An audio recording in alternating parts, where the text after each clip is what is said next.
हाँ, तो अब हम लोग आते हैं अपने टॉपिक पे। हम देखते हैं साहब कि हम लोगों ने जो बात करना स्टार्ट किया था वो हमारा टॉपिक था ग्रह। और ग्रह में हम लोगों ने मरकरी के बारे में बात कर लिया है, हम लोगों ने वीनस के बारे में बात कर लिया है, हम लोगों ने अर्थ के बारे में बात कर लिया है। अब ये जो आपको रेड कलर का यहां पे एक प्लेनेट दिख रहा है, मार्स जो है, इसके बारे में हम लोगों को पढ़ना है। तो आइए मार्स के बारे में बहुत ही जबरदस्त तरीके से पढ़ना स्टार्ट करते हैं। मार्स, जैसा कि आप सबको मालूम है कि आकार के अनुसार से ये सेकंड लास्ट है। हमने बताया था कि मंगल के बाद में फिर बुध आता है।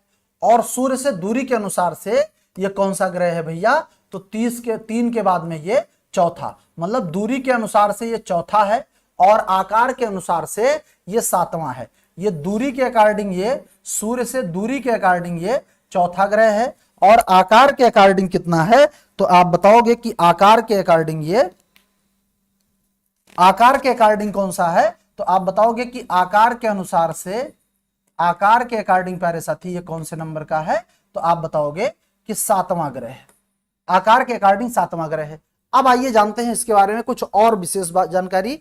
तो चलिए शुरुआत करते हैं आज के सेशन का। आप पॉइंट कीजिए मंगल ग्रह को। हमारा पॉइंट क्या रहेगा? तो आप बताओगे कि मंगल ग्रह रहेगा, मतलब मंगल ग्रह के बारे में हमको बात करनी है।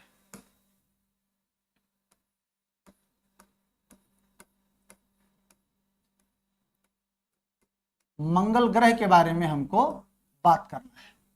मंगल मतलब मार्स।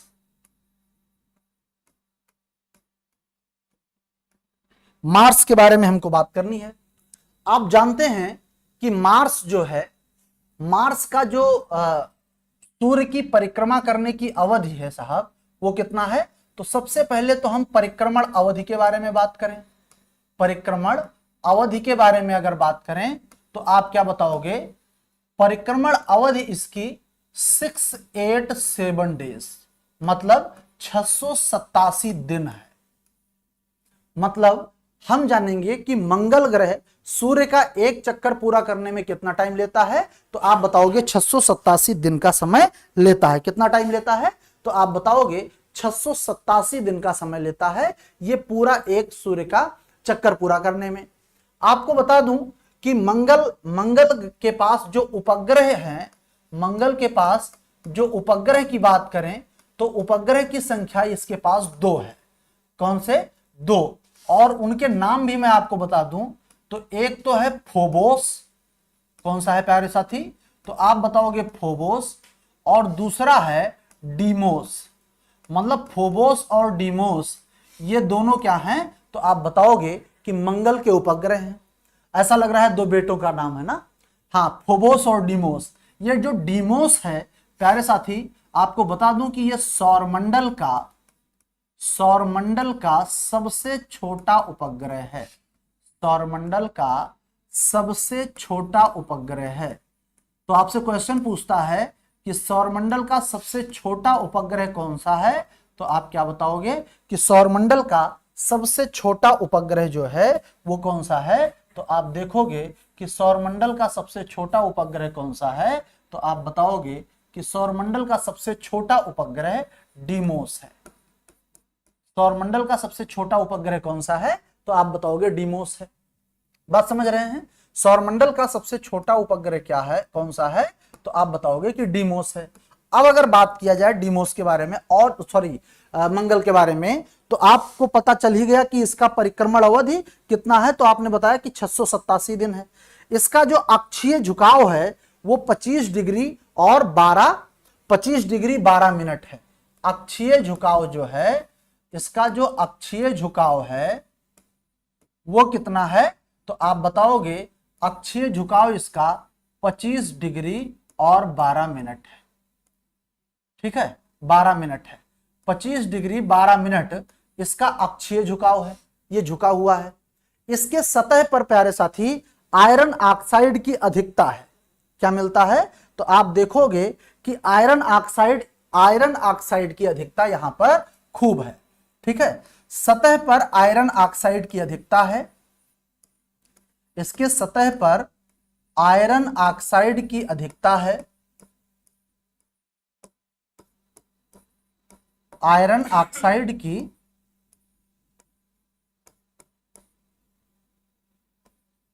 अधिकता है, जिस कारण यह लाल रंग का दिखता है। तो क्वेश्चन पूछा जाता है कि मंगल का रंग लाल क्यों है, तो क्या बताएंगे, आयरन ऑक्साइड, इसके सतह पर आयरन ऑक्साइड की अधिकता के कारण यह लाल रंग का दिखाई देता है। कारण यह कैसा दिखाई देता है, तो आप बताओगे यह लाल रंग का दिखाई देता है। किस रंग का, तो लाल रंग का दिखाई देता है। मतलब ये हम जान लिए कि ये लाल रंग का दिखाई क्यों देता है। उसका रीजन है प्यारे साथी, क्योंकि इसके सतह पर आयरन ऑक्साइड की अधिकता है और आयरन ऑक्साइड की अधिकता के कारण ये लाल रंग का दिखाई देता है। अब अगर बात किया जाए इसके वायुमंडल में, तो कार्बन डाइऑक्साइड है, नाइट्रोजन है और आर्गन है। इसके वायुमंडल में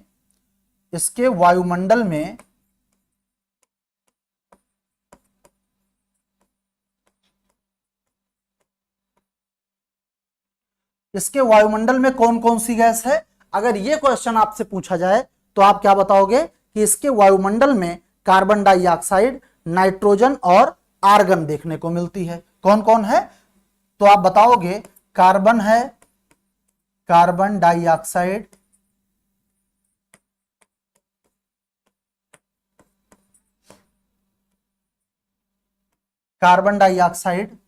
और क्या है, तो आप देखोगे कार्बन डाइऑक्साइड है, नाइट्रोजन है और क्या है, तो आप बताओगे आर्गन भी है।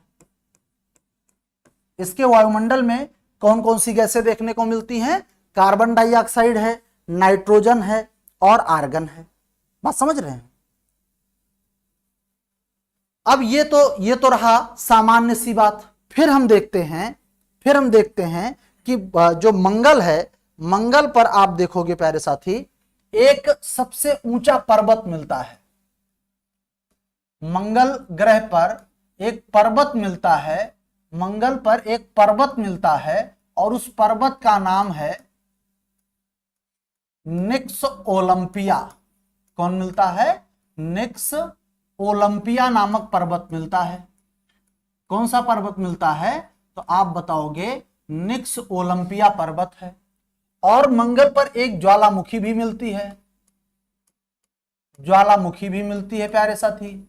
तो इस ज्वालामुखी का क्या नाम है, तो आप बताओगे कि ओलियस मेसी। क्या नाम है, ओलियस मेसी नामक ज्वालामुखी है और निक्स ओलंपिया नामक पर्वत है। और आपको मैं बता दूं कि ये पूरे सौरमंडल का, मतलब निक्स ओलंपिया एवरेस्ट का 3 गुना होगा। हम यहां कह सकते हैं इस बात को कि निक्स ओलंपिया सौरमंडल का सबसे बड़ा पर्वत एवं ओलियस मेसी सबसे बड़ी ज्वालामुखी है। ठीक है, मतलब सौरमंडल का सबसे बड़ा पर्वत, सौरमंडल का सबसे बड़ा पर्वत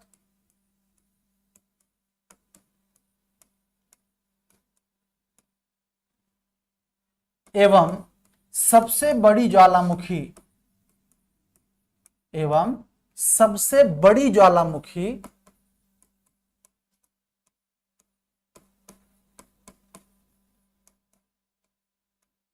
यही स्थित है।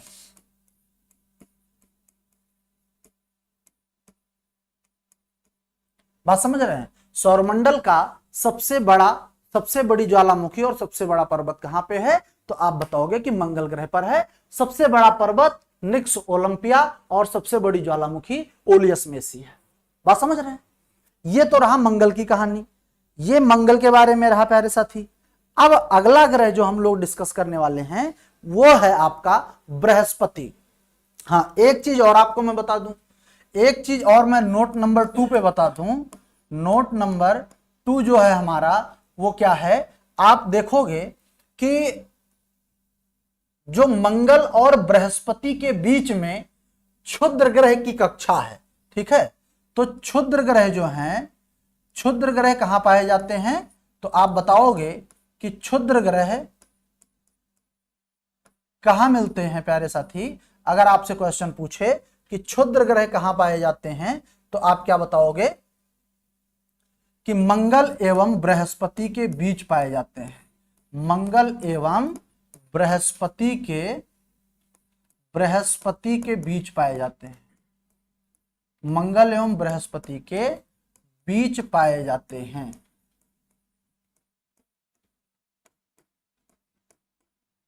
क्षुद्र ग्रह कहां पाए जाते हैं तो आप बताओगे कि मंगल एवं बृहस्पति के बीच पाए जाते हैं। क्षुद्र ग्रह कहां मिलते हैं तो आप बता दोगे कि मंगल एवं बृहस्पति के बीच पाए जाते हैं। एक और बात बता दूं आपको इंपॉर्टेंट, एक महत्वपूर्ण बात और बता दूं आपको कि जो मंगल ग्रह है, मंगल ग्रह तक मतलब बुध शुक्र पृथ्वी एवं मंगल, इनको जो है इन चारों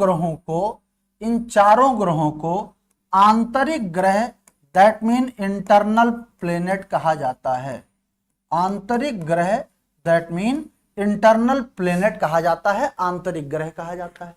तो क्वेश्चन आपसे पूछता है कि आंतरिक ग्रह कौन कौन से हैं। बुध शुक्र पृथ्वी और मंगल को क्या नाम दिया जाता है तो आप बताओगे कि इनको इंटरनल प्लेनेट कहते हैं, दैट मीन आंतरिक ग्रह कहा जाता है। अब आपको मालूम है, हमने बताया था कि जो है तारों में जो विस्फोट होता है उसको सुपरनोवा विस्फोट कहते हैं, यही तो बताया था। जिस दिन अपने सूर्य में सुपरनोवा विस्फोट होगा प्यारे साथी, ये जो बुध शुक्र पृथ्वी और मंगल, ये जो चार आंतरिक ग्रह हैं, ये पूरी तरीके से खत्म हो जाएंगे। इतना रेडिएशन होगा कि इन पे जो कुछ भी जीवन है वो सब समाप्त हो जाएगा। मतलब मंगल ग्रह तक सूर्य के जो सुपरनोवा विस्फोट है उससे प्रभावित होंगे। बात समझ रहे हैं। और इसके आगे के ग्रह जो हैं, जो आपके बृहस्पति है, जो है शनि है, और कौन सा अरुण और वरुण, ये चारों ग्रह आपके वाह्य ग्रह के श्रेणी में आएंगे। क्लियर है बात में। तो अभी उस पे भी अभी बात कर लेते हैं। चलिए अगला पॉइंट देखते हैं हम लोग अब बृहस्पति के बारे में। तो हमारा नेक्स्ट पॉइंट किस पे होगा तो आप बताओगे बृहस्पति पे होगा। अगला पॉइंट किस पे होगा तो आप बताओगे कि बृहस्पति पे होगा। तो अगला पॉइंट करो बृहस्पति ग्रह। बृहस्पति ग्रह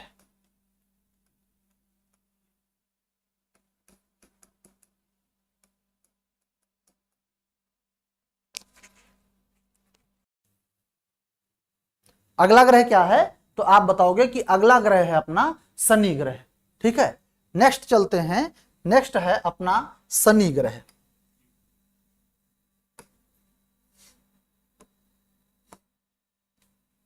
अब हम लोग बात करते हैं अगले ग्रह पर। कौन सा तो आप बताओगे शनि ग्रह पर। कहना ना शनि देव ज्यादा गुस्सा गए हैं। भाई जरा शनि वाला इमेज दिखाओ, शनि देवता को दिखा दें, शनि वाला इमेज लगा दो, शनि देवता को दिखा दें आप लोगों को। सभी प्यारे साथियों को शनि देवता का दर्शन करवा दूं भाई। और आज तिफाक से शनि है भी।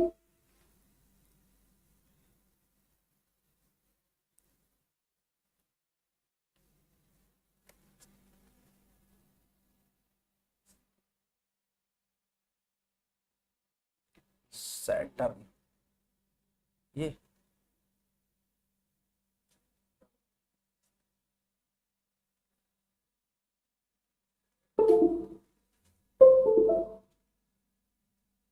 चलो भाई, शनि ग्रह आपके सामने दिख रहे हैं छल्ले के साथ में।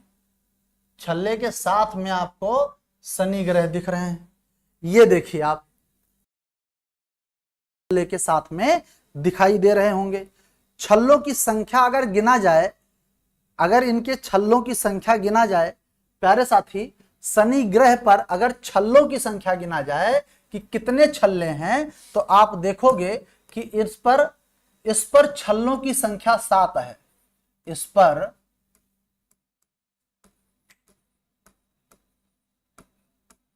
छल्लों की संख्या कितनी है तो आप बताओगे इस पर छल्लों की संख्या 7 है। मतलब ये 7 वलय हैं जो इस तरह से आपको दिख रहे हैं, ये कैसे हैं, कितने वलय हैं, तो आप बताओगे कि 7 वलय हैं। और शायद कुछ विजिबिलिटी आपको हो भी रही हो, एक इसका ये 1 2 3 4 5 6 और ये 7, मतलब इस तरह से अगर देखा जाए तो टोटल अगर छल्लों की संख्या की बात किया जाए कि शनि ग्रह पर छल्लों की संख्या कितनी है, तो आप क्या बताओगे कि शनि ग्रह पर छल्लों की संख्या 7 है। अब सवाल यह है, यह सूर्य की एक परिक्रमा पूरा करने में कितना टाइम लेता है। क्वेश्चन है कि सूर्य की एक परिक्रमा पूरा करने में शनि को कितना टाइम लगता है। अगर यह क्वेश्चन पूछा जाए तो प्यारे साथी आपको मैं बता दूं कि इसकी जो परिक्रमण अवधि है, क्या है, इसकी जो परिक्रमण अवधि है, परिक्रमण अवधि जो है, शनि की परिक्रमण अवधि कितने दिन की है, तो आप बताओगे कि 29.5 ईयर, 29.5 साल या 29.5 साल में ये क्या करता है, तो सूर्य का एक चक्कर पूरा करता है, मतलब एक बार परिक्रमा इसका पूरा होता है। वो कितने दिन में, तो आप बताओगे कि 29.5 या 29.5 वर्ष में यह सूर्य की एक परिक्रमा पूरा करता है। प्यारे साथी आपको मालूम होगा कि जो शनि का झुकाव है, झुकाव जो है वो 26 डिग्री 44 मिनट है। कितना है, अक्षीय झुकाव कितना है, अक्षीय झुकाव दिख रहा है ना, अक्षीय झुकाव इसका कितना है, तो आप बताओगे 26 डिग्री और कितना मिनट, तो आप बताओगे 44 मिनट है। 26 डिग्री 44 मिनट, देखो थोड़ा झुका हुआ महसूस हो रहा है ना, तो ये इसका अक्षीय झुकाव कितना है, तो आप बताओगे 26 डिग्री 44 मिनट इसका अक्षीय झुकाव है। बात समझ रहे हैं, 26 डिग्री 44 मिनट इसका अक्षीय झुकाव देखने को मिलता है। क्लियर है, ये बातें क्लियर हो रही हैं, जरा एक बार भाई कमेंट करके बताओ ये बातें सब क्लियर हो रही हैं।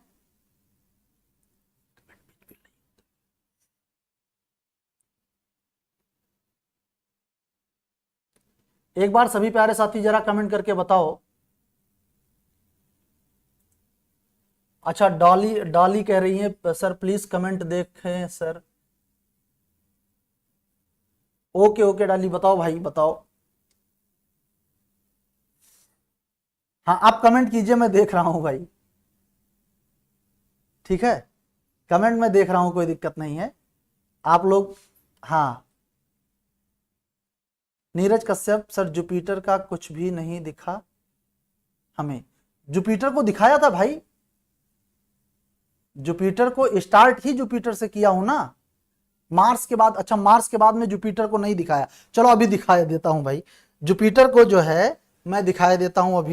अभी आप लोगों को जुपिटर को मैं दिखाई देता हूं। ये आपका जुपिटर है, जुपिटर ये आपका जुपिटर ग्रह है।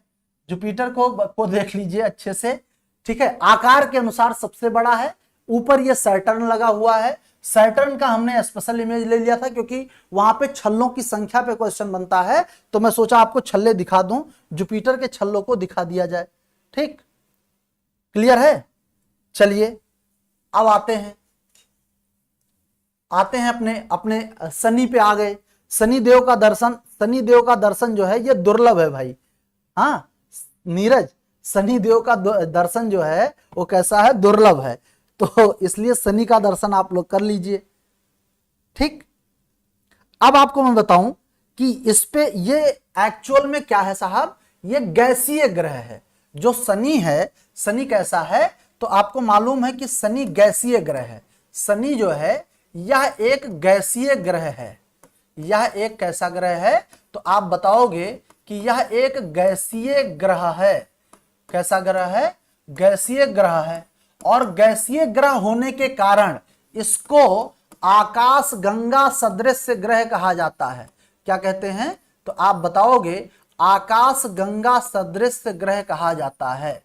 इसको क्या नाम दिया जाता है, आकाश गंगा के समान ग्रह, आकाश गंगा के सदृश ग्रह कहा जाता है। इसको क्या नाम देते हैं, आपको मालूम होना चाहिए कि शनि को आकाश गंगा सदृश ग्रह कहा जाता है। अब बात आती है इसके उपग्रहों पे। अगर हम शनि के उपग्रह पे बात करें प्यारे साथी, शनि के उपग्रह पे बात करें तो शनि इस समय सबसे ज्यादा, और जो अभी हाल ही में मैंने पढ़ा है उसमें 140 उपग्रह तक इसके देखने को मिल चुके हैं। मतलब उपग्रह की संख्या 140, और इसको मैं लगभग इसलिए कह रहा हूं क्योंकि ये घट बढ़ भी जाएगा। ठीक है, मतलब घटेगा तो नहीं लेकिन बढ़ जाएगा, बढ़ जाएगा, क्योंकि अगर रिसर्च होना जारी रहेगा तो जाहिर सी बात है कि और अगर कुछ दिखेगा तो चूंकि जो है लगभग 140 जो है उपग्रह इसके देखने को मिलते हैं। शनि के पास भैया, शनि के पास जो सबसे बड़ा उपग्रह है, इन सबसे महत्वपूर्ण उपग्रहों में एक उपग्रह है इनका टाइटन। कौन सा उपग्रह है भैया? टाइटन उपग्रह भी शनि का ही उपग्रह। कई बार क्वेश्चन पूछ चुका है यूपीपीसीएस कि टाइटन उपग्रह किसका है, तो आप क्या बताओगे कि टाइटन उपग्रह शनि का उपग्रह है, और यह शनि का सबसे बड़ा उपग्रह है, शनि का सबसे बड़ा। लेकिन एक बात ध्यान रहे, आपसे क्वेश्चन जब पूछता है कि सौर मंडल का सबसे बड़ा उपग्रह, क्या पूछता है? सौर मंडल का सबसे बड़ा उपग्रह कौन सा है? सबसे बड़ा उपग्रह जब ये क्वेश्चन आपसे पूछे कि सौरमंडल का सबसे बड़ा उपग्रह कौन सा है, प्यारे साथी, वो होगा गैनीमेड। कौन होगा? गैनीमेड होगा। और गैनीमेड किसका उपग्रह है? तो आपको मालूम है कि गैनीमेड जो है वो बृहस्पति का उपग्रह है। किसका है? बृहस्पति का उपग्रह है गैनीमेड। बात समझ रहे हैं? और जो टाइटन है, जो टाइटन है ये किसका है? तो ये मंगल का सबसे, केवल मंगल का, सॉरी, केवल शनि का सबसे बड़ा उपग्रह है। ये किसका है? तो आप बताओगे शनि का सबसे बड़ा उपग्रह, सबसे बड़ा उपग्रह कौन सा है? तो आप बताओगे कि शनि का सबसे बड़ा उपग्रह प्यारे साथी कौन है? तो आप बताओगे टाइटन है। और आपको मैं बता दूं कि टाइटन की विशेषता यह है, टाइटन की विशेषता यह है कि टाइटन जो है वो आप देखोगे कि इसके पास अपना खुद का वायुमंडल भी है। इसके पास खुद का वायुमंडल भी है। इसके पास क्या है प्यारे साथी? तो आप बताओगे कि इसके पास खुद का वायुमंडल है, खुद का वायुमंडल है। स्वयं का वायुमंडल किसके पास में है? तब भी आप बता सकते हैं कि स्वयं का वायुमंडल किसके पास है? तो आप बता सकते हैं कि शनिदेव के पास में है। शनिदेव के पास स्वयं का वायुमंडल देखने को मिलता है प्यारे साथी। बात समझ रहे हैं? स्वयं का वायुमंडल देखने को मिलता है। क्लियर? तो अगर यह क्वेश्चन पूछे कि सर्वाधिक उपग्रह किसके पास हैं, तो आप बताओगे कि शनि के पास में है, शनि के पास में है। सर्वाधिक उपग्रह किसके पास में है? तो प्यारे साथी आप बताओगे कि सर्वाधिक उपग्रह शनि के पास में है। और कितना? तो लगभग संख्या इस समय 140 थी जब मैंने पढ़ा था। ठीक है, अगर ये कोई डाटा फ्लैक्चुएट होता तो आप ये ना बताने लगना कि अरे सर ने तो गलत पढ़ा दिया था। ठीक है, उसको आप एक बार एग्जाम देने से पहले उसको देख के जाएंगे। क्लियर है प्यारे साथी? एक बार जरा थम्स अप करके बताओ बात सारी समझ में आ गई है? क्वेश्चन बहुत कॉमन क्वेश्चन है ये पूछने का कि शनि ग्रह पर छल्लों की संख्या कितनी है? तो छल्लों की संख्या कितनी है भाई? तो आप बताओगे कि छल्लों की संख्या 7 है। शनि ग्रह पर छल्लों की संख्या कितनी है? तो आप क्या बताएंगे कि शनि ग्रह पर छल्लों की संख्या 7 है। ओके नीरज, थैंक यू भाई, बहुत बहुत धन्यवाद। चलिए, अब अगला जो हमारा ग्रह देखने को मिलेगा, अगला जो ग्रह है हमारा वो कौन सा है? तो अब हम लोग देखेंगे अरुण को। ठीक है, यूरेनस को देखने वाले हैं। तो जरा आपको यूरेनस अब दिखा ही देता हूं। यूरेनस को अभी मैं दिखा ही देता हूं। यूरेनस के साथ में हम लोग चलते हैं, पढ़ते हैं। यूरेनस के साथ में हम लोग देखेंगे कि यूरेनस में क्या क्या चीजें हैं।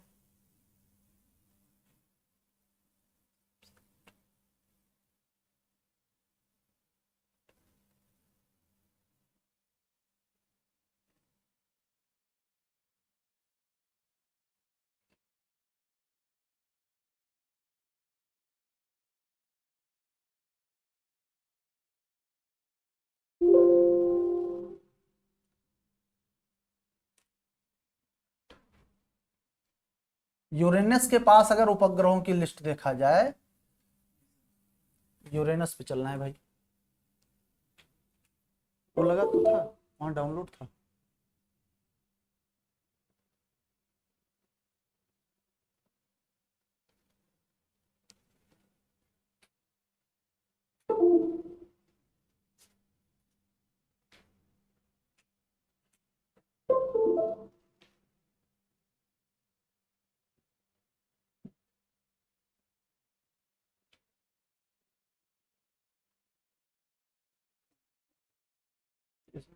परीक्षा ज्योग्राफी प्लेनेट, यूरेनस, और अभी नेपच्यून का भी लेना है, नेपच्यून को भी खोजे रखिएगा, ठीक है, नेपच्यून का भी इमेज लेना है। तो ये आपके सामने देख रहा है जो आपका कौन सा प्लेनेट है प्यारे साथी, यूरेनस दिख रहा है। ये कौन सा दिख रहा है, तो आप देखोगे कि ये कौन सा है, तो आप देखोगे कि यूरेनस दिख रहा है। यूरेनस मतलब अरुण, यूरेनस का मतलब क्या है, अरुण है, ठीक है।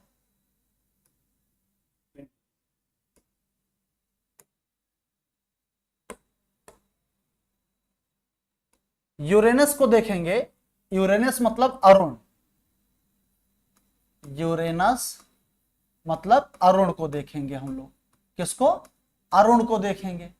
तो अरुण के बारे में अगर बात किया जाए तो सबसे पहले तो हम देखेंगे कि अरुण की परिक्रमण अवधि कितनी है। क्या है, परिक्रमण अवधि कितनी है। अरुण जो है एक परिक्रमा पूरा करने में कितना टाइम लेता है। अगर ये बात देखा जाए कि अरुण की परिक्रमण अवधि के बारे में बात किया जाए, प्यारे साथी आपको देखने को मिलेगा कि अरुण जो है वो 84 वर्ष लगा देता है परिक्रमा पूरा करने में। कितना वर्ष, तो आप बताओगे 84 वर्ष लगा देता है। मतलब अरुण की जो परिक्रमण अवधि है वो कितना है, तो आप बताओगे 84 वर्ष है। 84 ईयर लगता है इसको सूर्य का एक पूरा चक्कर पूरा करने में। अब अगर आपको बता दूं कि अरुण का जो अक्षीय झुकाव है वो 82.5 अंश है। जो इसका अक्षीय झुकाव है, अक्षीय झुकाव जो है वो कितना है, तो आप बताओगे कि 82.5 डिग्री है। अक्षीय झुकाव कितना है, तो आप बताओगे 82.5 अंश है। जो अरुण का अक्षीय झुकाव 82.5 अंश है, इस कारण से आपको मैं बता दूं कि अरुण का जो अक्षीय झुकाव 82.5 अंश है, इस कारण से इसे क्या नाम देते हैं, तो आप देखोगे प्यारे साथी, अरुण को आप देखोगे कि इसे जो है क्या नाम देते हैं, तो इसे लेटा हुआ ग्रह कहा जाता है। इसे क्या कहते हैं, तो आप देखोगे कि अरुण को क्या नाम दिया जाता है, तो आप देखोगे कि अरुण को जो है लेटा हुआ ग्रह कहा जाता है। अक्षीय झुकाव इधर विजिबल नहीं हो रहा होगा आप लोगों को ना, अक्षीय झुकाव 82.5 अंश होने के कारण इसे क्या नाम देते हैं, तो आप देखोगे कि इसको लेटा हुआ ग्रह कहा जाता है। क्या कहते हैं, लेटा हुआ ग्रह कहते हैं। अक्षीय झुकाव कितना, तो आप देखोगे कि अक्षीय झुकाव 82.5 अंश होने के कारण इसे लेटा हुआ ग्रह कहा जाता है। बात क्लियर हो रही है ना। आपको मैं बता दूं कि शुक्र की तरह, शुक्र की भांति यह भी किस दिशा से किस दिशा की ओर, तो आप बताओगे कि पूर्व से पश्चिम की ओर, पूर्व से पश्चिम की ओर परिक्रमा करता है। पूर्व से पश्चिम की ओर परिक्रमा करता है। यह बात क्लियर है प्यारे साथी। क्या है, पश्चिम से, पूर्व से पश्चिम की ओर क्या करता है, तो यह परिक्रमा करता है।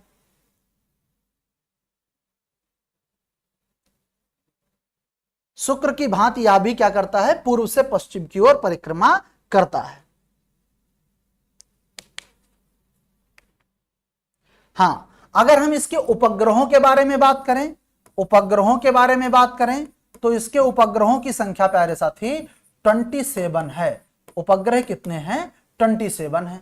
इसके पास उपग्रहों की संख्या कितनी है, तो आप बताओगे कि 27 उपग्रह किसके पास में है, अरुण के पास में। चूंकि सूर्य से बहुत ज्यादा दूर है, सूर्य से बहुत ज्यादा दूर है, तो एक क्वेश्चन तो ये बनता है कि अक्षीय झुकाव कितना है, 82.5 अंश, या इसको ये क्वेश्चन बनता है कि लेटा हुआ ग्रह किसे कहा जाता है, तो आप बताओगे लेटा हुआ ग्रह किसे कहा जाता है, तो आप बताओगे 27 है। बिल्कुल ज्योति, हाँ 27 जो है, इसके पास जो है उपग्रहों की संख्या कितनी है, तो आप क्या बताओगे 27 उपग्रह हैं।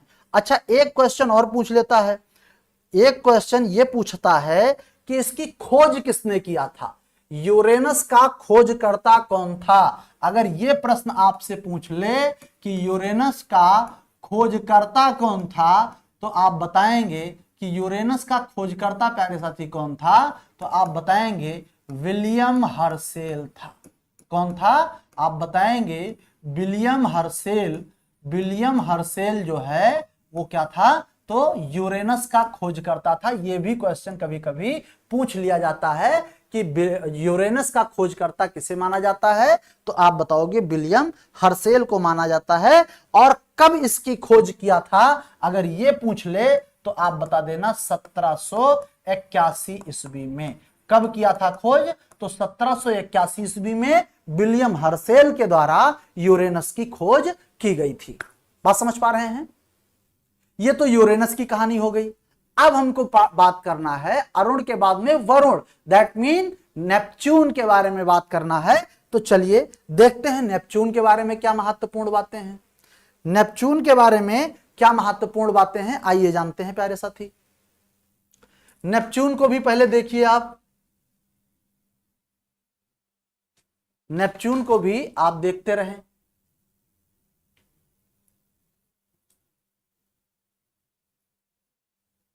नेपच्यून को भी आप देखते रहें। यूरेनस, यूरेनस ये है भाई नेपच्यून, आपका ये है नेपच्यून। तो आइए देखते हैं नेपच्यून को बहुत ही अच्छे तरीके से, बहुत ही अच्छे तरीके से हम लोग नेपच्यून को देखेंगे। ठीक, नेपच्यून के बारे में अगर बात किया जाए तो आप देखोगे, इसको मैं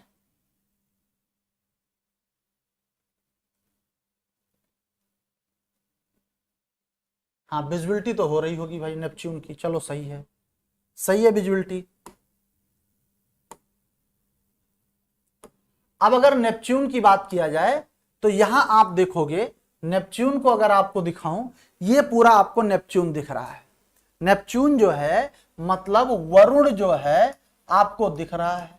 वरुण को क्या बोलते हैं अंग्रेजी में, तो आप बताओगे कि नेपच्यून कहते हैं। क्या बोलते हैं, वरुण को नेपच्यून कहा जाता है। ठीक, इमेज बिल्कुल क्लियर हो रही होगी भाई, आशा करता हूं इमेज बिल्कुल क्लियर हो रही होगी। हाँ, अब हम लोग देखते हैं जो वरुण है हमारा, तो सबसे पहले तो हम यही जानेंगे कि वरुण की खोज किसने किया, वरुण की खोज किसने किया। अगर हम इसके खोजकर्ता की बात करें, अगर हम इसके खोजकर्ता की बात करें, वरुण के खोजकर्ता की बात करें, तो आप क्या बताओगे, इसका खोजकर्ता कौन था प्यारे साथी। इसका जो खोज हुआ वो किसके द्वारा हुआ, तो आप बताओगे कि जोहान गाले ने किया। किसने किया, जोहान गाले ने वरुण की खोज किया था। किसने किया था, तो आप बताओगे जोहान गाले ने। और अगर आपसे पूछ ले कि कब किया था, तो आप बता देना कि वरुण की खोज 1800 कब, तो आप बता देना कि 46 ईस्वी में हुई थी। वरुण की खोज कब हुई थी, तो आप बता देना कि वरुण की खोज 1846 ईस्वी में हुई थी। बात क्लियर है। जोहान गाले ने, बिल्कुल बिल्कुल सही है, 100% ज्योति, 100% सही है। जोहान गाले ने वरुण की खोज किया था।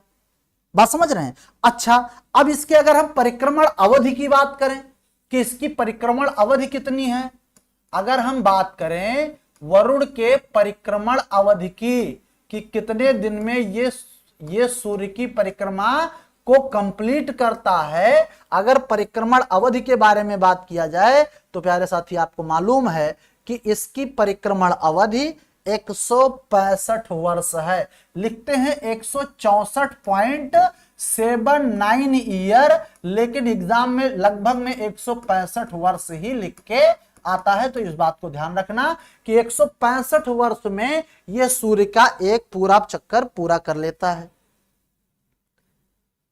ठीक, अब इसके वायुमंडल की बात करें। अब इसके अगर वायुमंडल की बात किया जाए तो इसके वायुमंडल में प्यारे साथी मीथेन गैस के बादल पाए जाते हैं। किसके बादल पाए जाते हैं? तो आप बताओगे मीथेन गैस के बादल पाए जाते हैं इसके वायुमंडल में। किसके बादल? और इसका वायुमंडल जो है वो सघन है भैया। वायुमंडल कैसा है? तो सघन वायुमंडल है।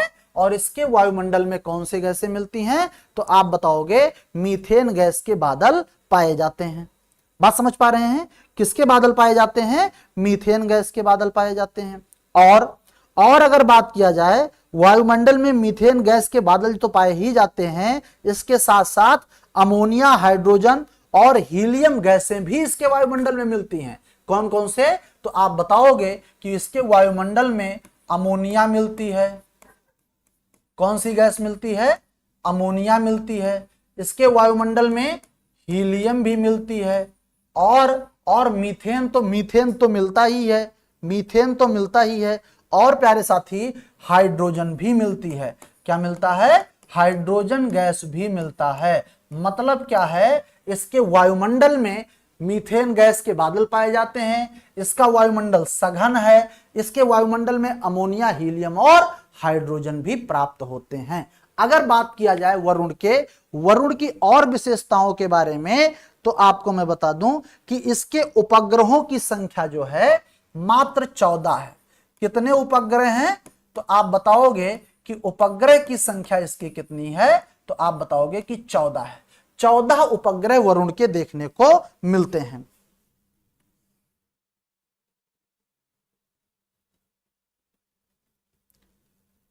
हाँ, बिल्कुल सही है। तो अगर उपग्रहों की बात करें तो उपग्रहों की संख्या कितनी है? 14 है। आपको मैं बता दूं कि जो आपके इंटरनल प्लेनेट हैं उन्हीं को हम देख सकते हैं अपने नग्न आंखों से। बाकी अरुण, वरुण, इन सब को हम अपने आंखों से देख नहीं सकते बगैर दूरबीन की सहायता से। ठीक है, तो ये तो कंप्लीट इंफॉर्मेशन रहा। वह कंप्लीट इंफॉर्मेशन रहा किसके बारे में? वरुण के बारे में। अब हम कुछ फैक्ट, कुछ क्वेश्चन कराएंगे आपको। जैसे जो एग्जाम में फैक्चुअल क्वेश्चन पूछे जाते हैं। फैक्चुअल क्वेश्चन जो एग्जाम में पूछे जाते हैं, हम क्वेश्चन लिखेंगे और आप सभी प्यारे साथी, क्योंकि जबरदस्त तरीके से इस चैप्टर को हम लोग पढ़ चुके हैं, तो हम क्वेश्चन देंगे आपको और आप क्या करेंगे? आंसर कमेंट करेंगे। बोलो, बात समझ में आई? हम क्या करेंगे? मैं क्वेश्चन लिखूंगा और आप सभी प्यारे साथी क्या करेंगे? आंसर कमेंट करेंगे। ग्रहों से रिलेटेड ही क्वेश्चन होंगे। तो चलिए देखते हैं। आइए तो बात करते हैं हम लोग सबसे पहले। हाँ, कुछ महत्वपूर्ण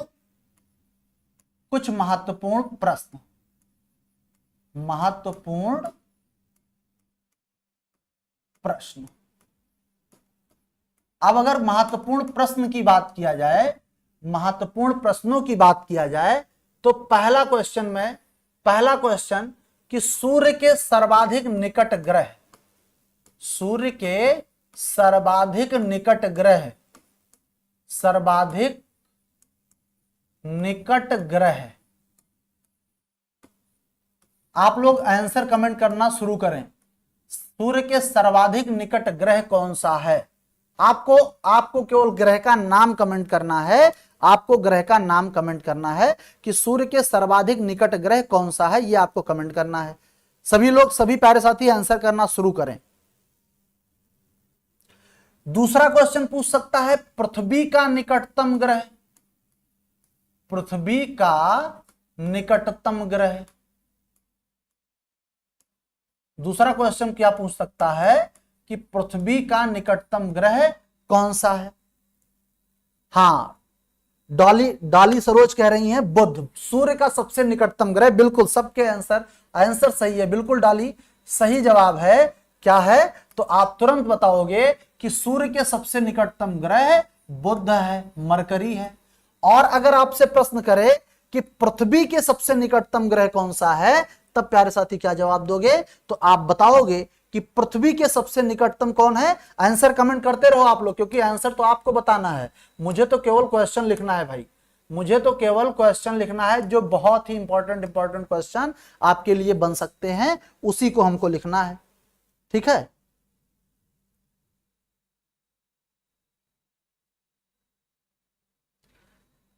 हाँ, सर्वाधिक घनत्व वाला ग्रह, सर्वाधिक घनत्व वाला ग्रह कौन सा है, घनत्व वाला ग्रह कौन सा है, सर्वाधिक घनत्व वाला ग्रह। अगला क्वेश्चन हो गया। फिर आपसे क्वेश्चन पूछा जा सकता है सर्वाधिक घनत्व वाला ग्रह, क्वेश्चन पूछा जा सकता है सर्वाधिक गर्म ग्रह कौन है, सर्वाधिक गर्म ग्रह कौन सा है, गर्म ग्रह कौन सा है, यह क्वेश्चन पूछा जा सकता है। और क्या पूछा जा सकता है, आपसे क्वेश्चन पूछा जा सकता है सर्वाधिक घनत्व हो गया, सर्वाधिक गर्म ग्रह पे क्वेश्चन हो गया, सर्वाधिक ठंडा भी तो पूछा जा सकता है। तो सर्वाधिक ठंडा ग्रह कौन सा है, सर्वाधिक ठंडा ग्रह कौन सा है।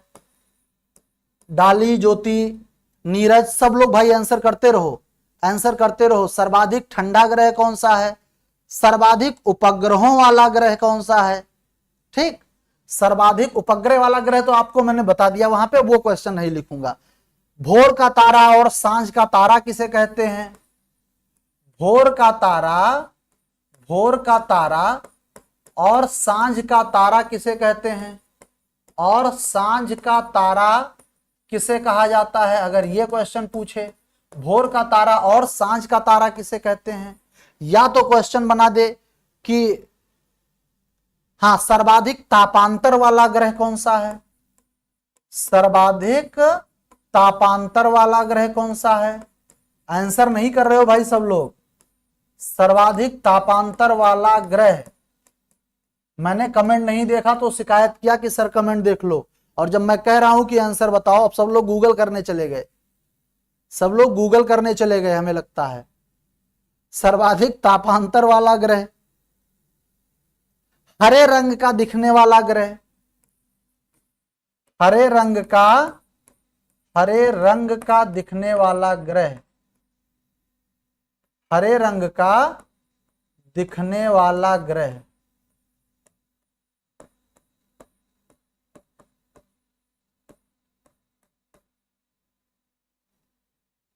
चलो भाई आंसर मैं बताता हूं, आंसर मैं ही बता देता हूं, क्योंकि मैं दिया था आप लोगों को बताने के लिए, लेकिन आप लोग नहीं बताए। देखो, सूर्य के सबसे निकटतम ग्रह बुध, बिल्कुल सही है। पृथ्वी का निकटतम ग्रह प्यारे साथी क्या है, तो आप बताओगे कि शुक्र है। सर्वाधिक घनत्व वाला ग्रह कौन है, तो आप बताओगे कि पृथ्वी है। सर्वाधिक घनत्व वाला ग्रह पृथ्वी है। सर्वाधिक गर्म ग्रह कौन सा है, तब भी आप बताओगे कि शुक्र है। सर्वाधिक ठंडा ग्रह कौन सा है, तो आपको मालूम है कि जो सबसे दूर होगा वही ठंडा होगा, जो सबसे दूर है वही ठंडा है। तो आप बताओ कि सबसे दूर कौन सा है, तो आप बताओगे कि सबसे दूर तो आपका वरुण पड़ रहा है। वरुण है कि नहीं है, तो सबसे दूर वरुण है, तो सबसे ठंडा कौन हो जाएगा, तो सबसे ठंडा वरुण हो जाएगा। भोर का तारा और सांझ का तारा किसे कहते हैं, तो शुक्र को कहते हैं। शुक्र को क्यों कहते हैं, क्योंकि यह सुबह सुबह पूर्व दिशा में दिखाई देता है और शाम को पश्चिम दिशा में दिखाई देता है, इस कारण से इसको भोर का तारा और सांझ का तारा कहते हैं। बात समझ रहे हैं। अगर पूछे कि सर्वाधिक, अच्छा कोई बात नहीं, नेटवर्क प्रॉब्लम है तो भाई कोई बात नहीं। अगर क्वेश्चन पूछता है कि सर्वाधिक तापांतर वाला ग्रह कौन सा है, तो आपको मैंने बताया था, जब पढ़ाते वक्त मैंने बताया ही है कि चूंकि सूर्य पे वायुमंडल नहीं है और ये सूर्य के सबसे नजदीक, क्योंकि बुध पे जो है वायुमंडल नहीं है और ये सूर्य के सबसे ज्यादा नजदीक भी है, इसलिए दिन में तापमान तो लगभग में 600 डिग्री, मतलब 500-600 डिग्री तक पहुंच जाता है, और रात में बहुत ज्यादा टेम्परेचर गिर जाता है। दैनिक तापांतर लगभग में, इसका तापांतर लगभग में कितना देखने को मिलता है, तो इसका तापांतर लगभग में 600 डिग्री सेल्सियस देखने को मिलता है। मतलब तापमान में जो अंतर देखने को मिलता है वो कितना, तो आप बताओगे 600 डिग्री, हाँ 600 डिग्री सेल्सियस देखने को मिलता है।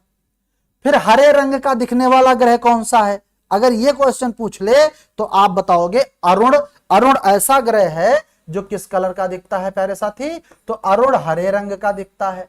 अरुण किस रंग का दिखता है, तो आप बताओगे कि अरुण हरे रंग का दिखता है। फिर अगला अगला कुछ और क्वेश्चन ले लें, दो चार क्वेश्चन और ले लें, दो चार क्वेश्चन और ले ले कहो तो आप लोग।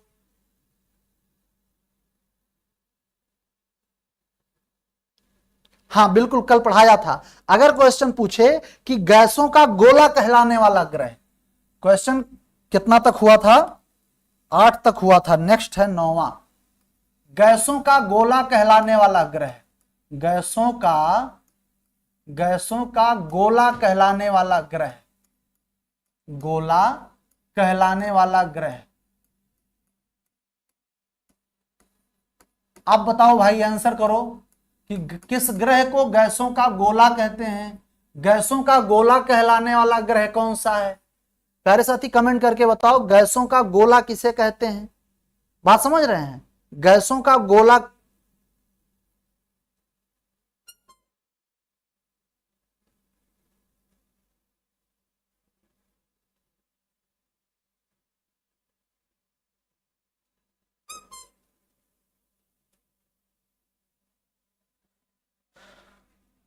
गैसों का गोला किसे कहते हैं, तो आप बताओगे एक और अंतिम अंतिम अंतिम ग्रह यह है कि आकाश गंगा के समान ग्रह किसे कहा जाता है। आकाश गंगा सदृश ग्रह किसे कहा जाता है, तो आप बताओगे कि आकाश गंगा सदृश ग्रह किसे कहा जाता है।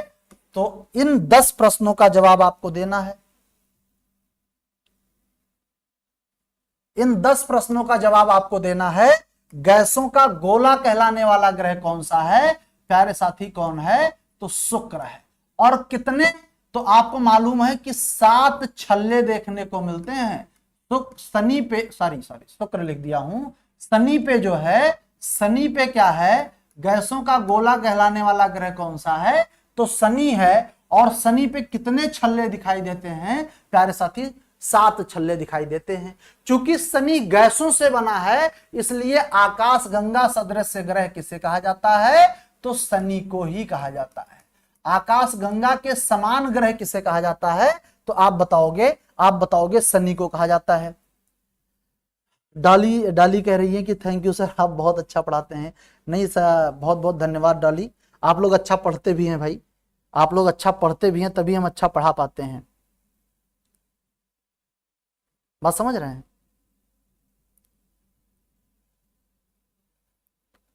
अब ये तो ग्रह के बारे में कहानी हो गई। कल का जो हमारा टॉपिक होगा वो उपग्रह के बारे में थोड़ा सा बात आपको बता दूंगा। उपग्रह में आपको देखना ही है, उपग्रह में केवल चंद्रमा के बारे में बात करेंगे। हम चंद्रमा के बारे में बात करेंगे, जो अपना उपग्रह है, जो अपना उपग्रह है उसके बारे में बात करेंगे। अभी जो हमारा टॉपिक है, मतलब कल, मतलब सोमवार को, कल तो आपकी मैराथन लगी है तो मैराथन होगा, तो उपग्रह के बारे में बात करेंगे। उपग्रह के बारे में बात करने के बाद में फिर हम लोग क्षुद्र ग्रह के बारे में बात करेंगे। अगला टॉपिक हमारा क्षुद्र ग्रह होगा। क्षुद्र ग्रह के बाद में हम लोग बात करेंगे धूमकेतु या पुच्छल तारों पे। हाँ, उल्का पिंड भी बच रहा है। धूमकेतु या पुच्छल तारों के बारे में बात करेंगे, पुच्छल तारों के बारे में बात करेंगे, और उल्का पिंड के बारे में बात करेंगे, उल्का पिंड के बारे में बात करेंगे। तो ये सारे टॉपिक पे चर्चा होगी प्यारे साथी। नेक्स्ट लेक्चर में जुड़ना ना भूलें जबरदस्त तरीके से। फिर ये चैप्टर समाप्त हो जाएगा, तब हम लोग motion of the earth, that mean पृथ्वी की गतियों के बारे में पढ़ना शुरू करेंगे। ठीक,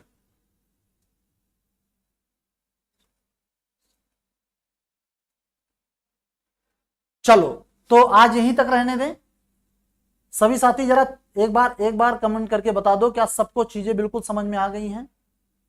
सबको सारी चीजें बिल्कुल समझ में आ गई हैं?